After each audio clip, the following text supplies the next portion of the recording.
नमस्ते, स्वागत है आप सभी को इसके टेक्निकल चैनल में। फ्रेंड्स, से आज के इस वीडियो में आईटीआई मेन एग्ज़ाम 2026 का ट्रेड प्रैक्टिकल एग्जामिनेशन कॉपी कैसे लिखते हैं उसके बारे में हम लोग देखने वाले हैं।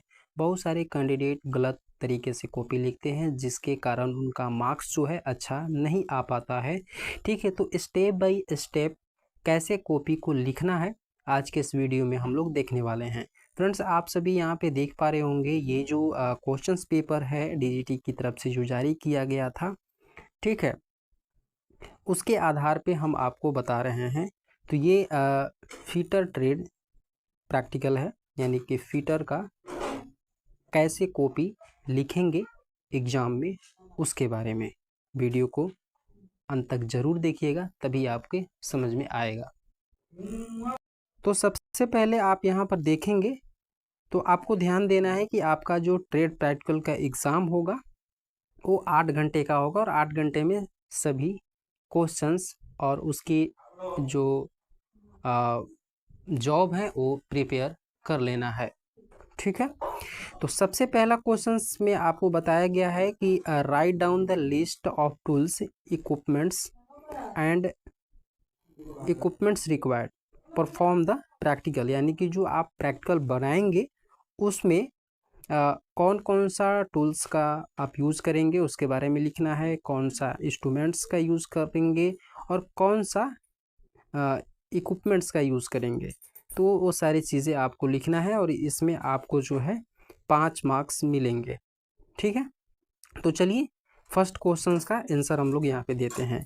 फर्स्ट क्वेश्चंस का आंसर आप लोगों को यहाँ पे देखिए ऐसे लिखना है। सबसे पहले तो आपको टूल्स रिक्वायर्ड लिखना है, उसके बाद आपको यहाँ पे इक्विपमेंट्स रिक्वायर्ड लिख लेना है और उसके बाद यहाँ पे मेजरिंग इंस्ट्रूमेंट्स के बारे में यहाँ पे जानकारी देनी है ना। ये सारी चीज़ें लिखने से पहले आपको इस ड्राइंग को अच्छे तरीके से रीड करना होगा कि कहाँ पे हम कौन से इंस्ट्रूमेंट का यूज़ करते हैं। ऐसे ये जो वीडियो है सभी के लिए कॉमन है, यानी कि जो इम्पोर्टेंट टूल्स है वो लगभग सिमिलर सभी प्रैक्टिकल में यूज़ होते हैं। तो ऐसे आपको घबराने की कोई ज़रूरत नहीं है। जो हम आपको बता रहे हैं स्टैंडर्ड टूल्स इक्विपमेंट्स के बारे में है। तो चलिए हम लोग अब लिखना स्टार्ट करते हैं। तो पहले क्वेश्चंस का हम लोग आंसर यहाँ पे देते हैं। तो इसमें आपको सबसे पहले लिखना है टूल्स रिक्वायर्ड कि कौन कौन से टूल्स का हम प्रयोग करेंगे। तो सबसे पहले स्टील रूल तो जनरली सभी जॉब को मापने के लिए आप करते ही हैं। ठीक है, उसके बाद अस्क्राइबर का मतलब होता है कि इसका मार्किंग वगैरह में हम यूज़ करते हैं। ठीक है, तो स्टील रूल, अस्क्राइबर। उसके बाद थर्ड में लिखना है ट्राई स्क्वायर, जो 90 डिग्री एंगल को चेकिंग में हम लोग प्रयोग करते हैं। उसके बाद हेक्सा फ्रेम विथ ब्लेड। ठीक है, हेक्सा फ्रेम विथ ब्लेड का मतलब होता है कि आप फ्रेम के साथ ब्लेड का भी यूज़ कर रहे हैं, यानी कि टोटल हेक्सा। ठीक है, हेक्सा का प्रयोग आप सभी को पता होगा, जनरली हम लोग किसी भी एक्स्ट्रा मटेरियल को कटिंग करने के लिए करते हैं। ठीक है, उसके बाद आपको bastard file, ball pin hammer जो मार्किंग के लिए यूज़ करते हैं, डॉट पंच जो पंचिंग करके हम लोग जो है विटनेस मार्किंग बनाते हैं, मार्किंग के लिए इसको हम लोग यूज़ करते हैं। ठीक है, उसके बाद ड्रिल हॉल करने के लिए, तभी जा कर के आप उस एक्स्ट्रा मटेरियल को कटिंग कर पाएंगे। ठीक है, उसके साथ flat smooth file, hand file, number punch इत्यादि आपको लिखने पड़ेंगे। उसके साथ ही साथ आपको यहाँ पे इक्विपमेंट रिक्वायर्ड में बेंच वाइज बहुत इंपॉर्टेंट है, क्योंकि बेंच वाइज में ही आप अपने जॉब को होल्ड करके उस पर ऑपरेशन करेंगे। उसके साथ ही साथ यहाँ पे आपको सरफेस प्लेट लिखना होगा। ठीक है, सरफेस प्लेट पे हम लोग क्या करते हैं, मार्किंग करते हैं, उसके फ्लैटनेस को चेकिंग करते हैं, एनविल, उसके बाद आपको एंगल प्लेट।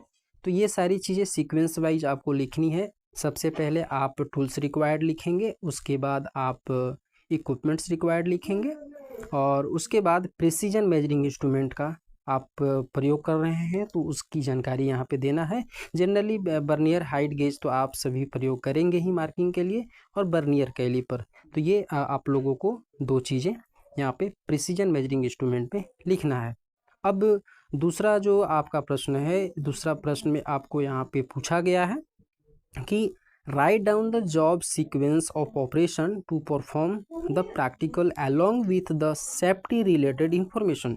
ठीक है, देखिए यहाँ पे सीक्वेंस ऑफ ऑपरेशन लिखना है और उसके साथ ही जो सेफ्टी आप प्रयोग करेंगे उसके बारे में जानकारी देनी है, जिसमें आपको 10 मार्क्स मिलेंगे।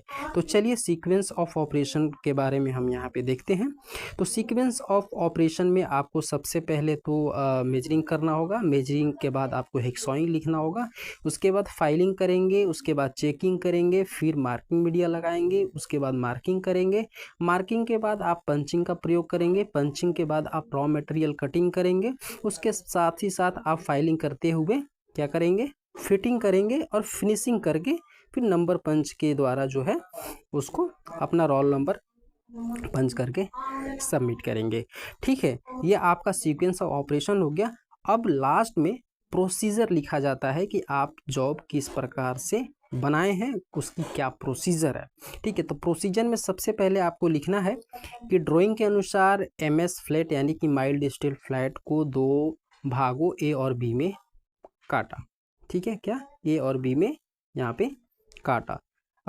यदि आपका एक भाग है तो आप एक भाग ही लिखेंगे। यहाँ पे हम A और B पार्ट इसलिए कर रहे हैं क्योंकि आप यहाँ पे देख सकते हैं ये फिटिंग जॉब है, पार्ट A पार्ट B।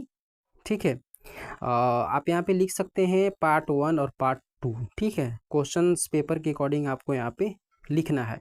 तो चलिए यहाँ पे आप समझ गए होंगे। तो फर्स्ट में हमने यहाँ लिखा कि ड्राइंग के अनुसार माइल्ड स्टील फ्लैट को 2 भागों A और B में काटा। उसके बाद बास्टर्ड फाइल का प्रयोग करके ड्राइंग के अनुसार मास्टर सरफेस बनाया।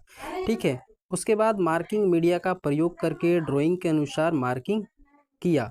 फिर मार्किंग की हुई लाइन को पक्का करने के लिए डॉट पंच का प्रयोग करके पंचिंग किया और उसके साथ ही साथ फिर हैक्सा और चीजल का प्रयोग करके एक्स्ट्रा मटेरियल को हटाया।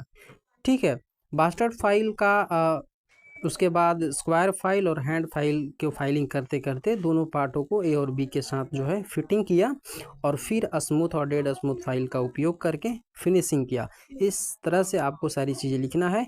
फिर उसके बाद नंबर पंच सेट का प्रयोग करके नंबर पंचिंग किया, फिर उसके बाद जॉब को सबमिट किया। तो इस तरह से आपको पूरा सीक्वेंस ऑफ ऑपरेशन के बारे में लिखना है, उसके साथ ही साथ प्रोसीजर को लिखना है। अब लास्ट में यहाँ पे आपको सेफ्टी प्रिकॉशंस के बारे में लिखने के लिए बताया गया था।